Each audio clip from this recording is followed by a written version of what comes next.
Olá, gente! Estamos aqui hoje mais uma vez para refletirmos juntos a nossa liturgia do dia, tá certo? E hoje, nessa segunda-feira, as leituras falam pra gente que em toda a reunião do seu povo, Jesus se faz presente como aquele que cura e restaura. Então, que nós peçamos, que ele atinja os aspectos da nossa vida individual e comunitária que precisam de renovação. Então, a primeira leitura de hoje está em 2 Samuel, capítulo 15, versículo 13 a 14, depois o versículo 30, depois o capítulo 16, versículo 5 a 13.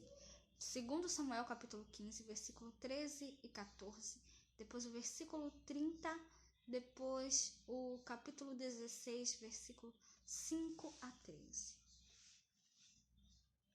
Então veio um mensageiro a Davi dizendo: o coração de cada um em Israel segue a Absalão. Disse, pois, Davi a todos os seus servos que estavam com ele em Jerusalém: levantai-vos e fujamos, porque não poderíamos escapar diante de Absalão. Dai-vos pressa a caminhar, para que porventura não se apresse ele e nos alcance, e lance sobre nós algum mal, e fira a cidade a fio de espada. E subiu Davi pela subida das oliveiras, subindo e chorando, e com a cabeça coberta, e caminhava com os pés descalços. E todo o povo que ia com ele cobria cada um a sua cabeça. E subiam chorando sem cessar.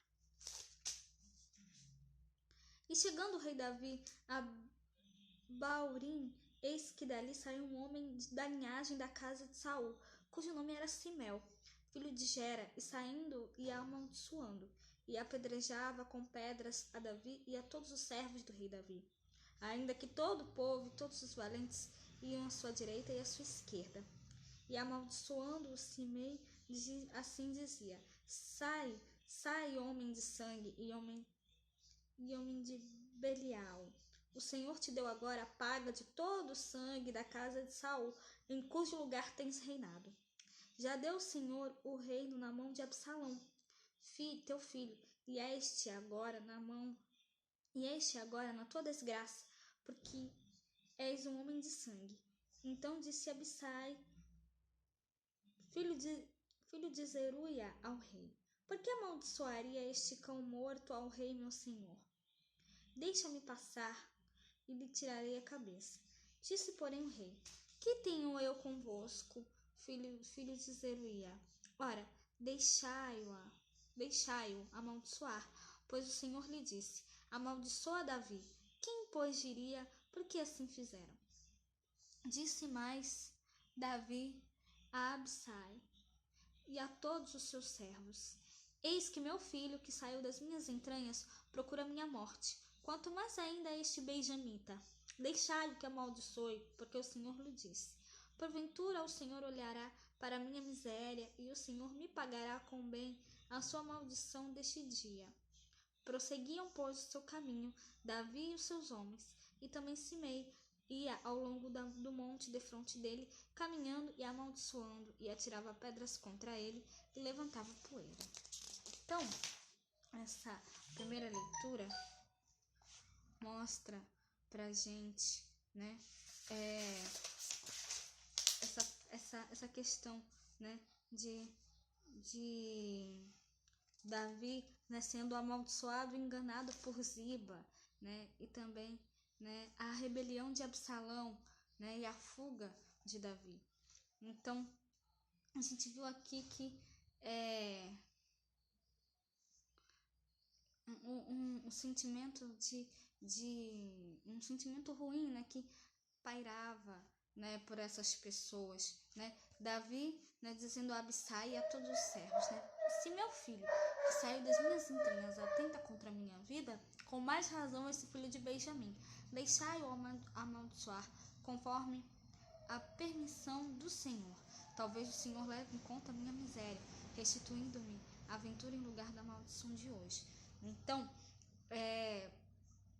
Davi seguiu adiante a sua missão, mesmo com essas dificuldades, mesmo, com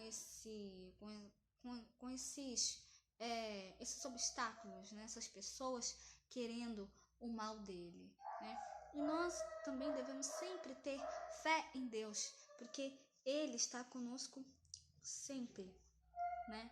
Ele sempre está conosco, Ele sempre nos protege das coisas ruins. Então, que nós possamos depositar a nossa confiança em Deus, né? E não temer os obstáculos, as adversidades que nos são colocadas, tá certo? E agora, falando do Evangelho, hoje ele está em Marcos capítulo 5, versículo 1 a 20. Marcos capítulo 5, versículo 1 a 20.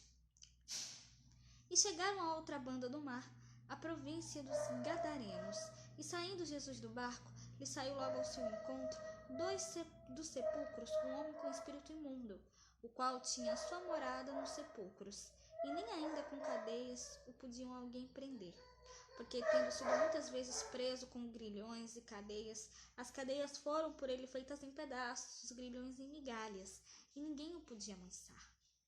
E andava sempre, de dia e de noite, clamando pelos montes e pelos sepulcros, e ferindo-se com pedras. E quando viu Jesus ao longe, correu e adorou, e clamando com grande voz disse: Que tenho eu contigo, Jesus, Filho do Deus Altíssimo? Conjuro-te por Deus, para que não me atormentes. Porque ele dizia: Sai deste homem, espírito imundo. E perguntou-lhe: Qual é o teu nome? E ele respondeu dizendo: Legião é o meu nome, porque somos muitos. E rogava-lhe muito que os não enviasse para fora daquela província. E estava ali, pastando no monte, uma grande manada de porcos.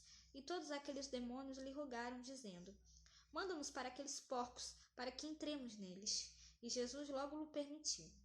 E saindo aqueles espíritos imundos, entraram nos porcos, e a manada se precipitou por um despenhadeiro no mar. Eram quase 2.000, e afogaram-se no mar.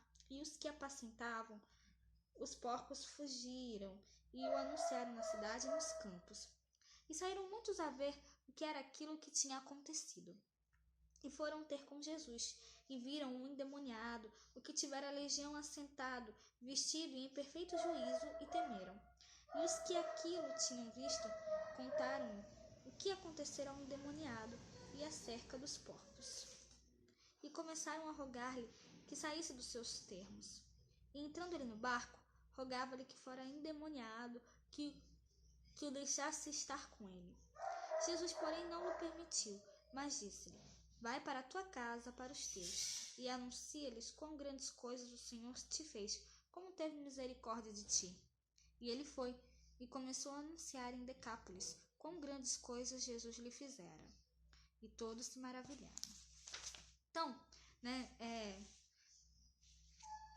a gente vê aqui nessa leitura do Evangelho, que Jesus reconhecia que a força física extraordinária do homem que se aproximava dele, no caso o homem que estava endemoniado, as suas andanças noturnas, entre os tímidos, e os seus gritos não eram próprios do ser humano aflito que se ajoelhava diante dele, mas antes, manifestações externas do espírito impuro que estava possuindo aquele homem.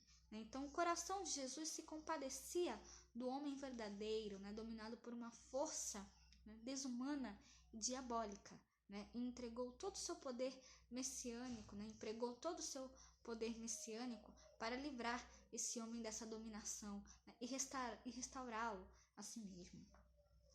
E ele conseguiu. Chegaram onde estavam Jesus e viram o possesso sentado, vestido e no seu perfeito juízo. Então, nós, menos dotados com o dom do discernimento, nós temos a tendência de confundir os nossos próximos com seus demônios, de considerar as imperfeições e os defeitos dos nossos irmãos e irmãs o resultado de uma escolha realizada com plena liberdade. Então, muitas vezes, os pecados dos outros são fruto do poder do demônio, ainda não plenamente vencido. A pessoa se deixa levar por aquele desejo. Então, o que a gente deve fazer? Nós devemos rezar para que Jesus liberte essas pessoas dos resquícios da opressão do maligno, que as pessoas realmente se libertem do mal. E igualmente nós devemos pedir que Jesus também realize esse milagre nas nossas vidas. que a gente possa realmente pedir a Deus, pedir a Jesus que Ele nos livre de todo mal. E Ele nos livra de todo mal, tá certo? Basta que a gente deposite a nossa confiança nele, tá certo? Então, era isso que eu tinha para falar para vocês hoje. Muito obrigada a todos por curtirem, por comentarem. Aqueles que só assistem mesmo também agradeço. Espero que vocês tenham gostado dessa reflexão de hoje. Espero encontrá-los todos aqui amanhã, terça-feira, se Deus quiser, para continuarmos refletindo cada vez mais as leituras da Sagrada Escritura. Então, muito obrigada a todos e até a próxima, se Deus quiser.